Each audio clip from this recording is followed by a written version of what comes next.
আজকে আমি আপনাদের সাথে শেয়ার করতে আসছি বাঙালির একটা ইমোশন, কচুর শাক আর ইলিশ মাছ। এটা বলতে বাঙালি কিন্তু ইমোশনে ভরে যায়, আর এটা খেতে পছন্দ করে না এমন কোনো বাঙালি খুঁজে পাবেন না। তো আজকে আমি আপনাদের সাথে এই মজার রেসিপিটি শেয়ার করার জন্য চলে আসছি। কম বেশি সবাই অনেকভাবে রান্না করেন, কিন্তু আমি যেভাবে রান্না করি সেটা আজকে আপনাদের চলে আসছি শেয়ার করার জন্য। তো চলেন রান্নাটা শুরু করি। তো আজকে আমি এই যে ছোট কচু, যেগুলো ছোট ছোট কচু পাওয়া যায়, মানে আপনাদের মাঠে ঘাটে অনেক জায়গায় একটা খুঁজে পাওয়া যায়, তো সেখান থেকেই আমাদের বাড়ির পাশে হয়েছে, সেখান থেকে আমি কেটে নিয়ে আসছি আর কেটে ধুয়ে বেছে নিয়েছি। আর এখানে নিয়েছি আরেকটা ইলিশ মাছের মাথা, তো মাথাটা আমি মাছ বরাবর কেটে নিয়েছি। আর কড়াই বসিয়ে দিয়েছি চুলোতে, আর কচুগুলো আমি সব বসিয়ে দিয়েছি। আগে আমি একটু কচুটা সেদ্ধ বসিয়ে দিব।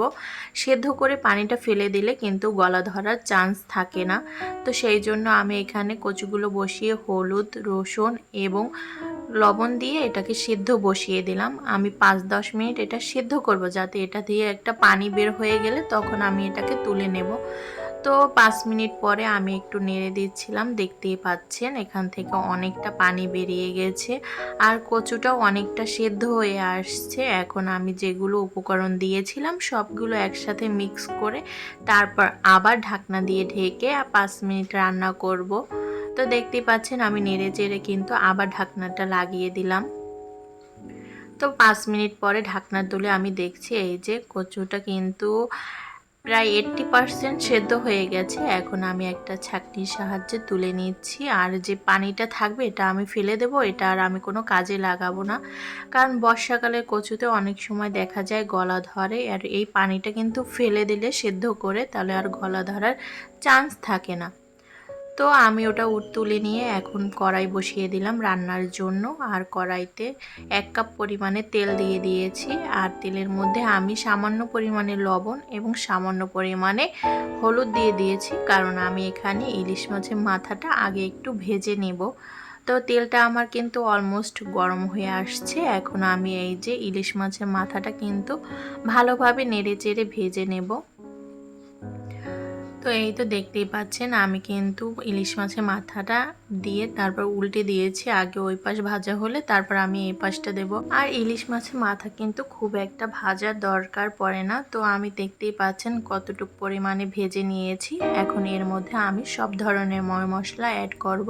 খুব সিম্পলভাবে কিন্তু আমি এই কচুর শাকটা রান্না করব, কিন্তু খেতে কিন্তু দুর্দান্ত হবে। তো এখানে ফার্স্টে আমি দিয়ে দিয়েছি কাঁচামরিচ এবং শুকনো মরিচ, আর সাথে পেঁয়াজ আর রসুনের পরিমাণটা কিন্তু একটু বেশিই দেওয়া লাগবে, কারণ রসুনটা বেশি দিলে কিন্তু এটা গলা ধরার কোনো চান্স থাকে না। তো আমি সব টিপস কিন্তু মেনেই রান্নাটা করছি, যাতে আমার কচুটা খেতে কোনো অসুবিধা না হয়। তো ভালোভাবে নেড়ে চেড়ে আমি কিন্তু তেলের উপরে সব মশলাগুলো ভেজে নিচ্ছি, দেখতেই পাচ্ছেন।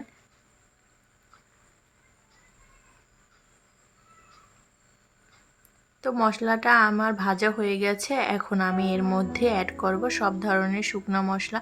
সব ধরনের বলতে আমরা রেগুলার যেটা ইউজ করি, হলুদ এবং মরিচের গুঁড়া। এখানে মরিচের গুঁড়াটা আমি সামান্য পরিমাণে দিয়েছি, হলুদ দিয়েছি আর দিয়েছি লবণ। এখন ভালোভাবে মিক্স করে এখানে অ্যাড করে দেব পানি, যাতে মশলাটা পুড়ে না যায়।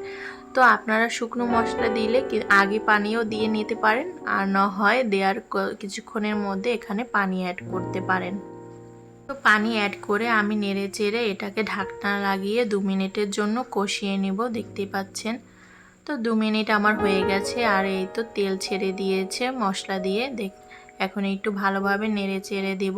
তো আপনারা চাইলে কিন্তু এখানে বাটা মশলাটাও ইউজ করতে পারেন। তো আমার কাছে পার্সোনালি এরকমের কাটা মশলাটাই কিন্তু ভালো লাগে, তো আমি সেটাই দেওয়ার চেষ্টা করেছি। আমার মশলাটা কিন্তু অলমোস্ট কষানো হয়ে গিয়েছে। এখন আমি সেই তুলে রাখা কচুর শাকটা এখানে অ্যাড করব, আর ভালোভাবে মশলার সাথে আমি মিক্স করে দেব। তো দেখতেই পাচ্ছেন আমি কিন্তু আলতো হাতে ভালোভাবে মশলার সাথে এটা মিক্স করে নিচ্ছি আর ঢাকনা লাগিয়ে এটাকে আমি সেদ্ধ করে নেব। যেহেতু আমি এখানে প্রায় 70-80% সেদ্ধ করেছি, বাকিটা আমি এখন সেদ্ধ করে নেব। আর এখানে কিন্তু কোনো পরিমাণে পানি দেওয়ার দরকার নাই। আপনাদের কচুর শাকটা দিয়ে যদি কম পানি বের হয় আর সেদ্ধ কম হয় তখন আপনারা পানি এখানে অ্যাড করতে পারেন, কিন্তু আমার কচুর শাকটা দিয়ে কিন্তু প্রচুর পরিমাণে পানি বের হয়েছে, যার জন্য এখানে আমার আর পানি অ্যাড করার দরকার নেই। আর কচু শাকটা কিন্তু একটু শুকনো শুকনো রান্না করলেই বেশি ভালো লাগে। তো আমি আবার কিন্তু নেড়ে চেড়ে ঢাকনা লাগিয়ে দিয়েছি, দেখতেই পাচ্ছেন। তো প্রায় 5 মিনিট পরে আমি ঢাকনা তুললে এই যে দেখতেই পাচ্ছেন আমার কচুর শাকের ফাইনাল লুক। আর এখন কিন্তু আমি এটাকে নেড়ে চেড়ে ভেঙে দেব। আর কচুর শাকটা কিন্তু ভেঙে চুরে ইলিশ মাছের মাথা দিয়ে রান্না করলে বেশি ভালো লাগে। আমি যেভাবে রান্না করি সেটাই আপনাদের সাথে শেয়ার করছি। আর এইভাবে রান্না যদি না করে থাকেন একবার হলেও ট্রাই করবেন। এই একটা আইটেম দিয়েই কিন্তু এক থালা ভাত অনায়াসে খেয়ে ফেলা যায়। তো আমার কচু শাকটা কিন্তু অলমোস্ট রান্নার ডান। এখন আমি লাস্টে যে দুটো উপকরণ দেব সে দুটো কিন্তু অবশ্যই আপনারা দেবেন।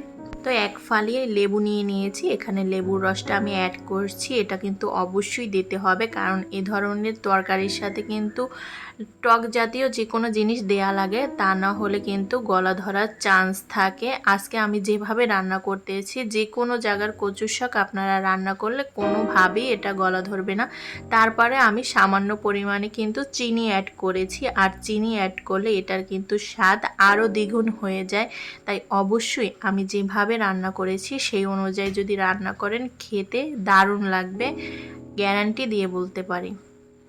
কালারটা দেখেই বুঝতে পারছেন এটার স্বাদটা কতটা ভালো হয়েছে।